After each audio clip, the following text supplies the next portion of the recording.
ഇത് കഴിഞ്ഞ വർഷം പൂവിട്ട് നിൽക്കുന്ന കടലാസ് റോസിയ. ഇല അധികമില്ലാതെ പൂക്കൾ തന്നെയായിട്ട് നിറഞ്ഞു നിൽക്കുന്നതാട്ടോ. അത് ഞാൻ കാണിക്കാൻ വേണ്ടി ഇപ്പോൾ എടുത്തുന്നുള്ളൂ കേട്ടോ.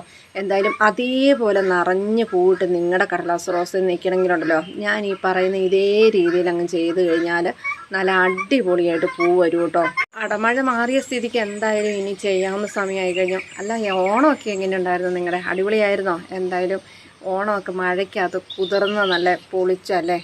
ഇവിടെ അതുപോലെ ആയിരുന്നു കേട്ടോ, പെരുമഴയായിരുന്നു. എന്തായാലും നിങ്ങളുടെ അവിടെയൊക്കെ ഇതുപോലെ പെരുമഴയായിരുന്നോ?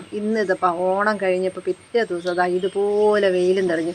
ഇനിയിപ്പം നമുക്ക് സമയമില്ല കളയാനാണ്. അതുകൊണ്ട് തന്നെ ഇനി എത്രയും പെട്ടെന്ന് കടലാസ് റോസൊക്കെ വെട്ടി ഒന്ന് ശരിയാക്കി എടുക്കണം.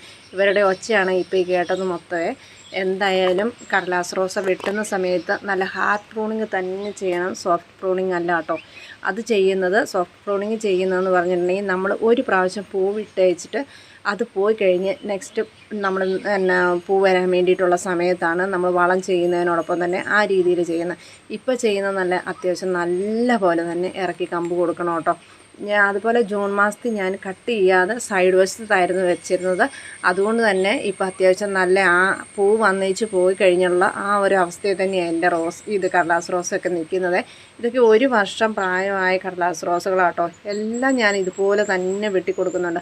പിന്നെ ഒരു 2 വർഷമൊക്കെ കഴിഞ്ഞതാണെങ്കിൽ അടിഭാഗത്തെ മണ്ണ് മാറ്റി വെച്ചിട്ട് പുതിയ മണ്ണും കൂടി ഇട്ട് കൊടുക്കാം കേട്ടോ. പിന്നെ കടലാസ് റോസ വെട്ടുന്ന സമയത്ത് പ്രത്യേകം ശ്രദ്ധിക്കേണ്ട ഒരു കാര്യം എന്താണെന്ന് വെച്ചിട്ടുണ്ടെങ്കിൽ ചെരിച്ച് മാത്രമേ വെട്ടി കൊടുക്കാവുള്ളൂ. സ്ട്രെയിറ്റ് ആയിട്ട് വെട്ടിയിട്ടുണ്ടെങ്കിൽ വെള്ളം ഇറങ്ങിയിട്ടുണ്ടെങ്കിൽ ഉറപ്പായിട്ടും ചീച്ചിലോ ഉണക്കലോ വരും കേട്ടോ.